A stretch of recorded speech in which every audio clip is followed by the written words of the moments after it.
Hi, listeners. Welcome to another episode of the FinPro, a podcast. I'm your host, Serge Amuzu, CEO and founder of FinPro, Seamless Forecasting and Planning SaaS. My guest today is Afrina.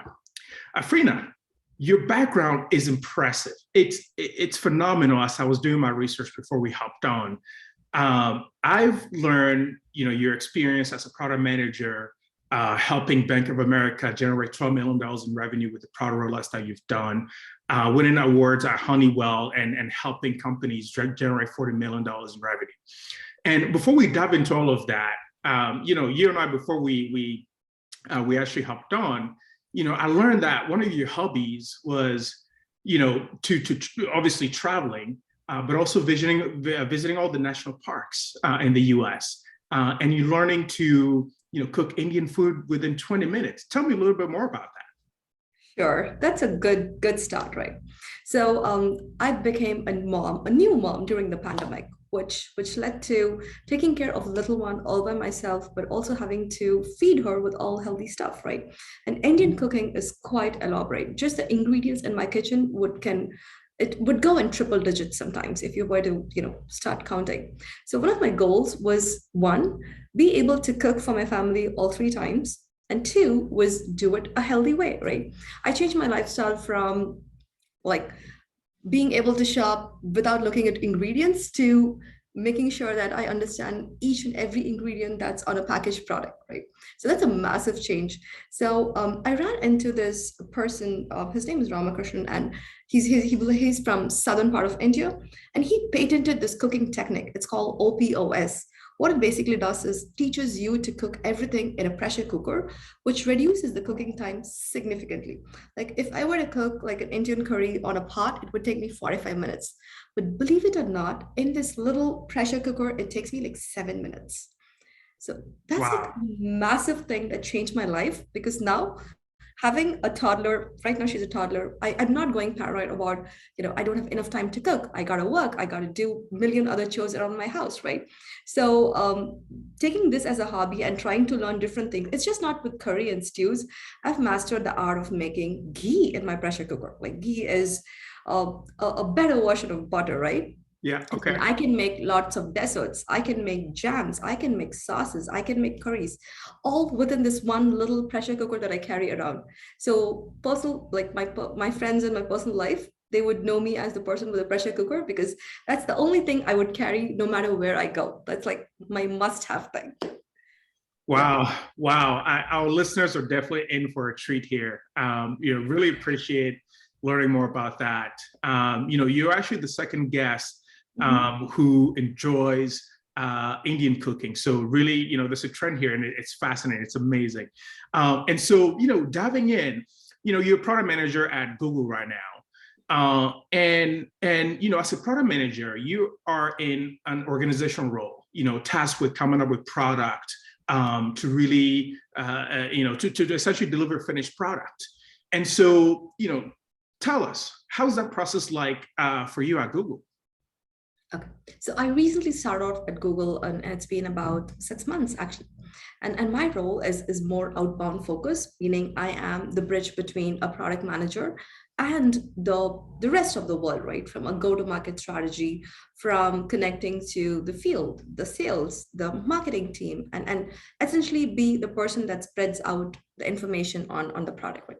And I focus on working on cloud products, so which is a totally different ballgame when compared to consumer products, right? Within cloud product, to get back to your question, how is strategy focused, right? I think that it's a lot of working with different people, but aligning with the stakeholders on the strategy. Being on the same page kind of matters. Right. And the way that we do at Google is really document, right? You would see that every person on Google creates multiple documents, and that's the best way to collaborate instead of getting into meetings, right? So one of the most important things, or the things that I admire about Googlers, is they really value your time, and they're very empathetic, right? They understand that as a product manager, this is my goal. So when they come to the table, they understand what you are trying to achieve and what value they can bring to the table, right? So collaboration is great. And I feel like I'm super blessed to be in this culture, because it makes my job as a product manager easy. Yeah, yeah. Wow, that's phenomenal. And you're one of those rare people who, right now you're in cloud and essentially enterprise, but you've also had experiences at Bank of America, working on consumer product. And so what's that process like there? Okay. So working in a financial and consumer product and working on cloud, I feel like there is a lot of similarities because one, I'll tell you how it matches, right? In a consumer product, of course, the user is the end consumer, and especially in the banking world, it's a bit easier because you are the product manager, but at the same time, you're also the consumer of the product, right? When there is a frustrating experience in the mobile app, you'll be like, oh my God, this is the first thing I should have looked at. Now, I don't know how many other people are suffering with this. Why don't I pick this as a use case and take it back to the team? Right. So when you're a consumer and in the consumer side of the house, you have the leverage. Like you use the product day in and day out. So you are your own guinea pig to start with. Versus in the cloud side of things, to be honest, that does not happen, right? We do use our own product, but not as much as you would use your mobile app because that's your bread and butter, right? That's where your paycheck comes in. You got to do budget, you got to pay your bills, etc. But on the cloud side of the house, you get to understand the customers in regulated market, right? So my experience in Bank of America totally helps me understand how are the cloud or regulated markets treating cloud, right? So they would love to see a lot of security features, compliance features, like audit is a major part of the banking world. So here in cloud, I try to understand, okay, how do I ensure that if I have, if Bank of America were to be my customer, how do I ensure that I'm fulfilling all of the needs in the cloud world? How can they be 100% auditable? How can they ensure that we create an architecture that is zero trust, right? They got to trust us. Like when you're in the banking world, you're used to having this network walls, then you think everything around behind the network wall is where your data is safe and protected. But to get out of a network wall is difficult, right? That's what happens when you move to cloud. Now you're really questioning the cloud provider. Where's my data? Are you keeping it safe? How can I keep it safe? And how do I ensure that you are not looking at my data, right? So all of this experience from Bank of America really helps me empathize with regulated market and strong financial companies that we work with on the cloud side of the house. Yeah, and to dive in a little bit deeper, you've helped the Bank of America earn with $12+ million in revenue. What was that process like? Talk to us about that journey for the product. Sure. So I was a release manager at Bank of America, right? So that role is a little different than a product manager. So a release manager basically makes sure that, like, let's say there are 8 or 9 releases in a launch, right? So you got to align with the team to ensure that all releases are sailing along and ensuring that. So the way the bank works is they would tell you that, at this date in particular, we are going to launch this feature. So it really puts you in a certain deadline that you cannot miss, right? So your planning has to be 100% perfect. So places like that, you got to over communicate. You got to build plans that and work cross-functionally across different teams, the dev teams, the QA, the marketing, and just getting a go, no-go decision has a huge process that's involved. So working in bank is very process-oriented. They have very strict rules about how you go about rolling a product, and customer empathy plays the highest. And on top of customer empathy, I think bank is more security focused, right? No matter what product or not feature that you're going to release, the first hat that you would put on is a security hat. Who is going to use this and how would they feel secure about this? So generating revenue for a company like Bank of America is I wouldn't say pretty straightforward, but you got to keep a lot of things in mind, right? There is a reputation that the company has created for a long time, but there is also the need of feature. That's one of the leading banks in the country. So they always have the need to beat the technology, right? You got to deliver the best in class experience because you have all kinds of customers in the bank that use. You have a customer that's super high-tech savvy versus you also have a customer that barely knows how to use a phone. So you got to create an experience that works for both the ends of the spectrum, right? So for me, it was truly an amazing experience working there and understanding the process and being able to deliver. But it really takes a huge team to do that, right? It's just not a one person's show. It takes an army to kind of deliver that kind of revenue. And how do you get buy-in? from management? What data points do you have to show to say, hey, this is the product that we need to build? Taking in, of course, we agree security is, sort of paramount. It's paramount. So yeah, how do you get buy-in? What tools do you use? What data do you have to show in order for management to say, okay, Afrina, this project or this project is green lighted? So the bank, the way it works is right. There are so many channels that we get feedback from our customers from, right? There is a line of business that constantly hears from the call centers, the banking channels, like we have all the banking locations, and there are reviews from the App Store. And then there are feedback that comes in from several stakeholders on the other side, which interface with customers, right? So we have a standardized way of kind of collecting the data, right? And to obtain buy-in, the number one thing to do is to create a proper use case. And both qualitatively and quantitatively kind of defining, let's say, okay, here is the problem that's being raised by X amount of people.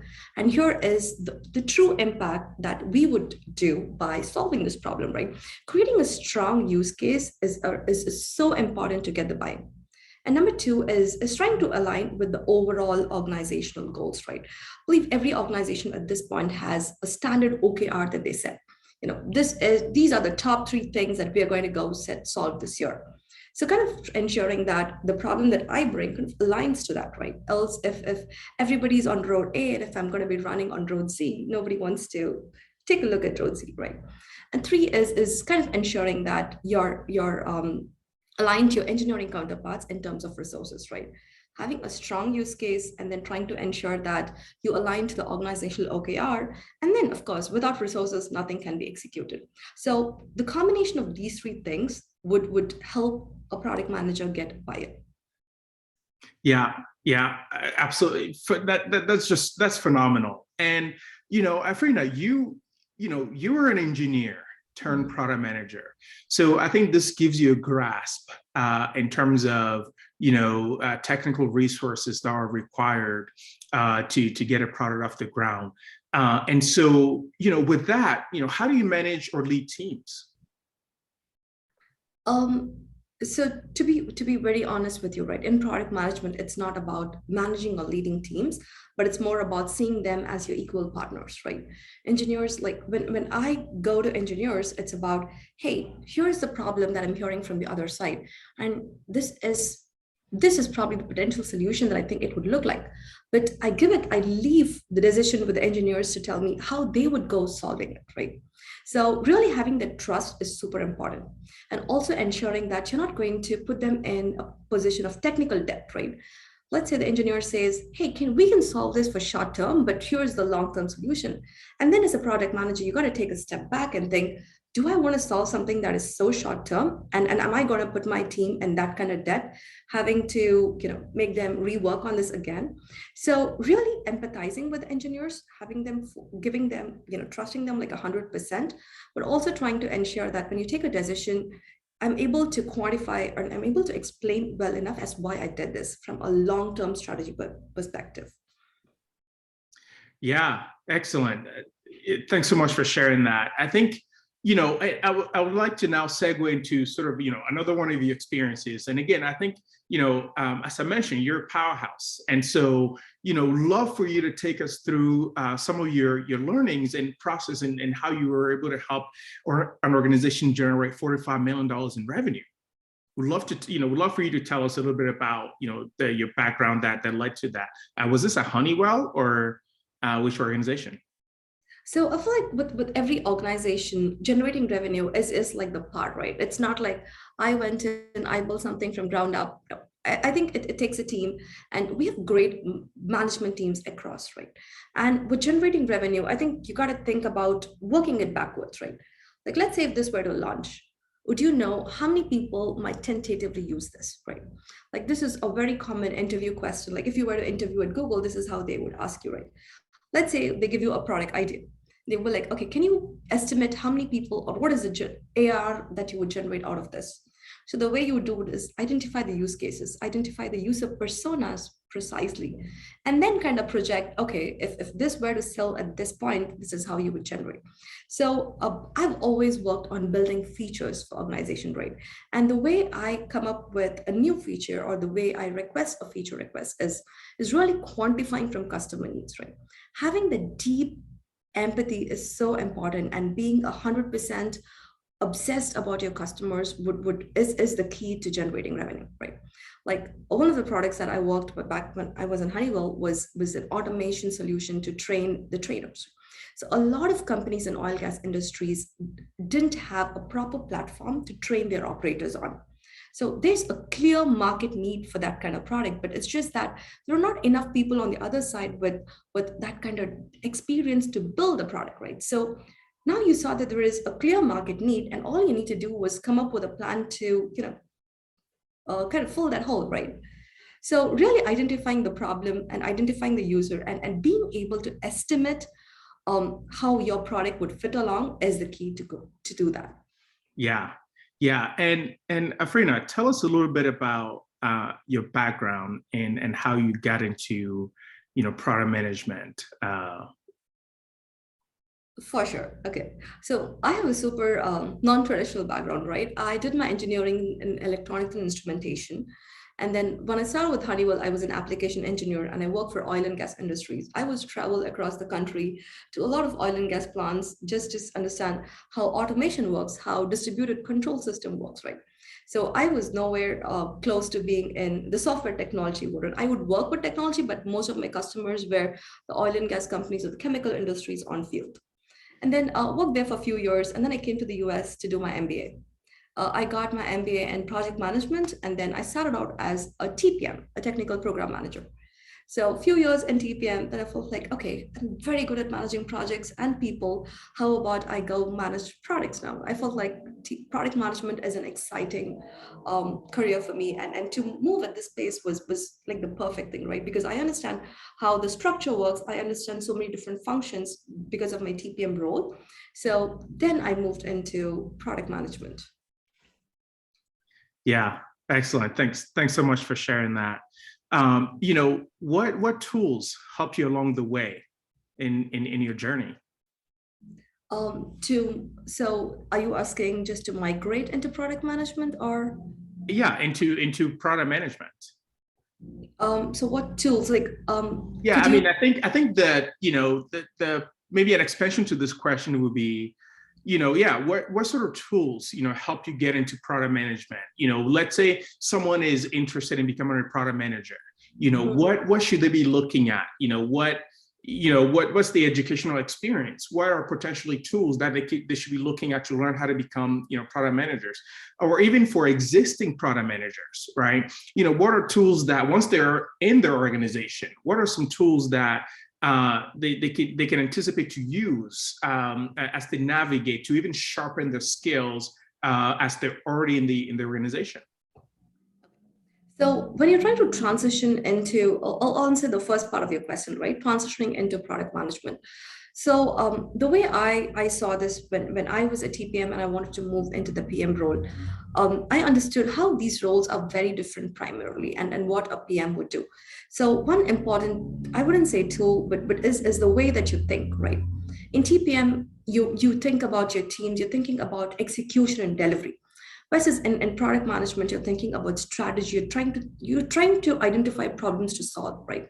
So a very important skill to have is to be able to come up with hypothesis, right? You're not always given enough data to say, hey, 10 people are asking for this, go fix this. That's not always the case, right? Versus you should really have that brain muscle to think, this is probably the hypothesis of why all of these problems are coming. People don't report problems in the way that you want to hear, right? Like, let's say you have a toothbrush. There could be 50 different complaints about a toothbrush, but it's a small toothbrush, right? So learning to tune that brain muscle is a super important thing. It can happen in your day-to-day life. Like, take a look at your refrigerator and say, if I was a product manager for this, or if I have to own this, what would I build inside this refrigerator? So I started questioning myself as, how can I make life better if I were to design this product, right? So that helped. And two is really building that awareness in your market, right? So I read a lot of analyst report. Let's say for cloud, that's super important, right? So it's important to understand, okay, what is the trend around small businesses, mid businesses, large companies? So are they willing to move to the cloud? What are the top 10 problems? And how are companies really trying to solve their problems, right? Really diving deep. Like you gotta be horizontal, but you gotta know when to go vertical. Else, I think you would get, it's so easy to get lost, right? So pick your specialization and then figure out where to go in deep. And then try to understand, okay, if now you understand the overall market, you understand the competitors, and then you see how your position kind of aligns in the big picture, and then go from there. I'm not sure if I answered your question correctly, but that's how I transitioned into PMing. Yeah. And to stay up to date, I would say like constant networking, right? Networking totally helps. Understanding what happens with products that are similar to what your product is doing, right? So that helps you build like, oh, okay, I didn't think about this, but they're solving this. Why might they be solving this? Just asking that why question over and over and over would help you be a better PM. Yeah, yeah. And you're technical as well as you have non-technical skills. You have experience with GTM, release management, etc. And of course, product management and then you're also technical in that you have a PMP certification, right? You're certified project manager, and you pass your PMP in 30 days. And not just that, you're also a Bitcoin professional and got your certification in 4 days, and passed your Oracle Cloud, foundation exam in 3 days. I'm not an expert I'm not an expert product manager or in Oracle Cloud Foundation, or even not even a professional in the Bitcoin space. But I know that those are phenomenal achievements, and so. And yeah, I think they're phenomenal achievements, and probably not everyone is aiming to, get the PMP in 30 days, or, maybe then they can't necessarily get, become Bitcoin professionals in 4 days, or pass this exam, in 3 days. So, what gems, or perhaps what, yeah, how can people think about studying for their PMP certification, for example? Are there some tips to help them, crush that exam? I think the way I go about doing things, right? I believe everything is a system, right? Everything is a process, everything is a system. And people who are successful are the ones that know how to crack the system, right? Like say, for example, it's the same, I think I have the same formula that I apply across everything, right? From being able to pass interviews to pass exams to whatnot. So let's say for the PMP. So I understood, like take the rubric towards the end, right? I know how PMP is graded. So I took a look at the rubric and then I understood, okay, here are the 7 different things. And then I think it took me a week to understand the key to passing the PMP. It is to think the way that PMI wants you to think, right? I might not agree that that's exactly the way that you would think on your day-to-day life because of how, PMP is more for a waterfall environment, but there's so much to learn out of it, even in an agile culture, right? But the minute you understand the rubric and the minute you understand what they're expecting out of you, right? So when I appeared for the PMP exam, it was so easy for me to crack because I didn't answer the question thinking about, okay, if I were to solve this, how I would solve. No, I thought if PMI were to solve this, this is how they would solve, right? Like they would ask you, what is the first thing that you would do when you encounter this problem? I'm like, okay, the first thing I would do is probably document this and talk to this. But they'd be like, no, no, no. The first thing that PMI would do this is this. So just wear different hats and try to understand, okay, here's the rubric and what is the expectation out of you, right? So I think that's the key. Just understand everything is a system, and to be able to crack the system, you got to know the rubric like 100%. Spend enough time to learn the rubric before you prep. I think your prep is going to be super easy. And I realize a lot of people don't do this, right? They walk into interviews and they walk into tests without understanding how they're being evaluated or graded. And to me, that's a big no-no, because if you don't know how you're getting graded, how are you prepping for it, right? So yeah, understand the rubric, start from there, and then everything would fall in place. Wow, I could have learned some of these skills while I was in college. That would have made things so much easier. Really appreciate you sharing that. And so, you've won a prestigious award from, Honeywell CEO for, exceptional performance. And, you know, for the product managers out there, or really actually almost any professional out there, how do you continue to perform, keep your head on your shoulders, after having received, such an award from the CEO of a company? So I think when I received the award, I was pretty new to the workforce, right? And all I cared was, okay, how do I make, it's like there was this important customer and there were like 10 people on the customer, and they kept complaining about why this is not working, and the impact really stood out to me. They said, if this not work function properly, there might be impact to human life, there might be impact to costs and whatnot, right? So that really hit home. And when I sat with them, all I focused was, okay, how do I make life better for these 10 people that are sitting right in front of me? So even when I was in field, I would just work with them day in and day out, just make note of every single thing that comes out of their mouth, right? If they tell me a problem, then I'm like, okay, let me try to figure out, let me understand. That's so important. Always wearing the listening hat is super important, right? And after getting an award the first time, then I think it puts you on a track where you got to prove yourself over and over. And for me, growth is personally super important, right? Like if I was the same place where I was in last year, then that would be a bit of demotivating thing for me. I would be like, okay, I got to learn something new. When my daughter was born, like just a funny story aside, right? She Sure. massive changes in her life within the first 6 months. She went from turning around, crawling, walking, and running in like 7 months. And I was like, okay, this little girl in 7 months could do so many things. And what did I do in 7 months? And I looked at myself like, did nothing, right? And that's when I said, okay, I'm going to probably go to the Bitcoin certification, probably going to do the OCR. Like, I got to sharpen up my skills too. So just she motivated me to do that, right? If not, I could be this person that walks into my work day in and day out, and at the end of the year feel like, I probably didn't learn so much, right? And I feel like we all have that imposter syndrome where we complain ourselves, so like we could be better. So the way I go about doing this is set things or goals for me to solve this, right? So the same thing, right? But when I got the award, then I think the benchmark kind of stepped up. It's like, okay, I got to prove this over and over, but I cannot do the same thing over and over. I have to step up the game. I have to be better than what I did. Like, let's say it took 30 days last time. Can I do it in 25 days? So I'm not lazy, but at the same time, I really want to save time so that I can give it somewhere else. Like I put it somewhere else, right? So really trying to constantly improve is the key.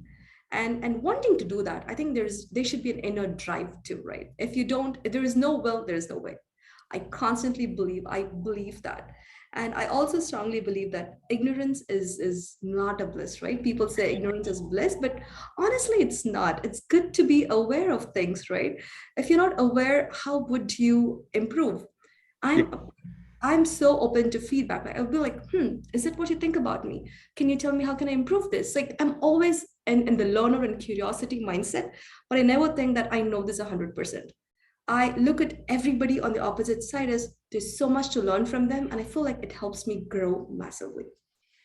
Yeah, I agree with you on that 100%. Ignorance is not bliss. It's actually the first time I'm hearing someone else say it, because I think that to myself. I agree with you 100% on that.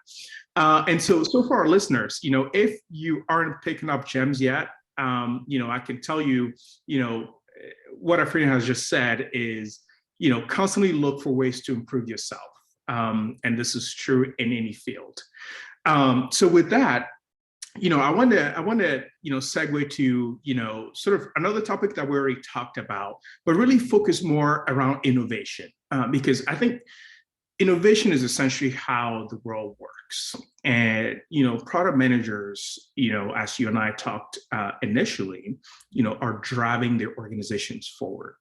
And so how do you stay innovative throughout the product management life cycle? And we talked a little bit about tools, et cetera. but what data helps you to prioritize different product features along that process? But more specifically, let's focus on really, how you stay innovative throughout that product life cycle. Okay. I think you got to be innovative at different places in the product life cycle, right? One is when you come up with an idea. And number two is when you talk about that idea. And number three is when you're going to market with an idea. They could be a super great idea, but when nobody's looking out on the other side for it, then who's going to catch your idea when you throw it, right? It could be your internal stakeholders, your external stakeholders, and whatnot. So innovation definitely is what keeps the world growing.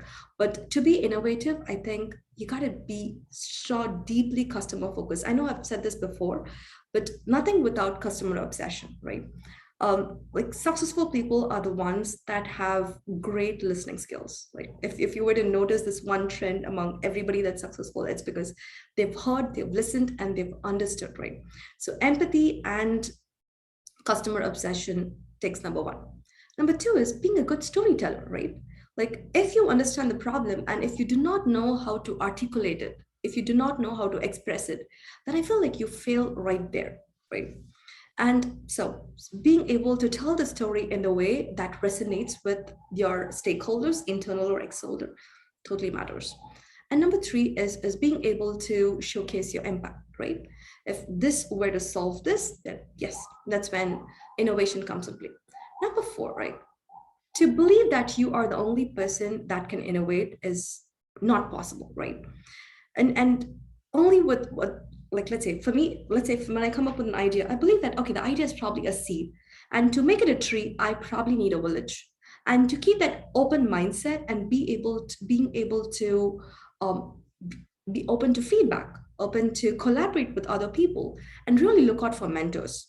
That's the key, right? If you had a good idea, the way to expand or the way to raise that idea is to go to industry experts or go to your mentors, go to people that know. And great ideas come with collaboration and discussion. I feel like these four things would lead to innovation. By just keeping things, I've seen a lot of people do this where they have an amazing idea, but they just keep it to themselves, are not open to expanding because they're not willing to listen to the other side of the story. That kind of brings the idea down. It's truly not innovative, right? But just keeping up that open mind, I think innovation is possible in a greater extent. Wow, some gems here, Afrina, and wow, just gems all across, and I really appreciate that. And so, to wrap up here, what, for the up and coming product managers or established ones like yourself, and I feel like you've already shared a lot of this, but I always like to ask this as a last question. What's your parting word on staying innovative for these up and coming product managers or even existing ones, established ones like yourself? I think what I do is kind of trying to stay current, right? You can get outdated pretty easily in this world, right? If you were to just log in your email, do your work, and log off, I think it's the first way to not stay innovative, right? So number one is really trying to stay current and network, like truly network a lot. Try to be in conferences, try to be in places where hallway conversations are a great place to move forward, right? And by just doing these two, you can kind of get the environmental awareness. And say COVID has kind of brought that out down by several percentage, right? Earlier, you would walk into an office and just the conversations around water cooler would give you all of that experiences. But today, I'm locked inside my room. Like to get that is super difficult, right? So I'm on Instagram, I'm on Twitter, I'm in so many other places, but the things that I choose to follow are the things that I want in my life, right? Building that awareness. I try to follow other product managers on LinkedIn, on Product School, and in so many different places. So I feel like when I do that, I kind of build that awareness and I know what's happening in the outside world. And that's totally the key to being innovative.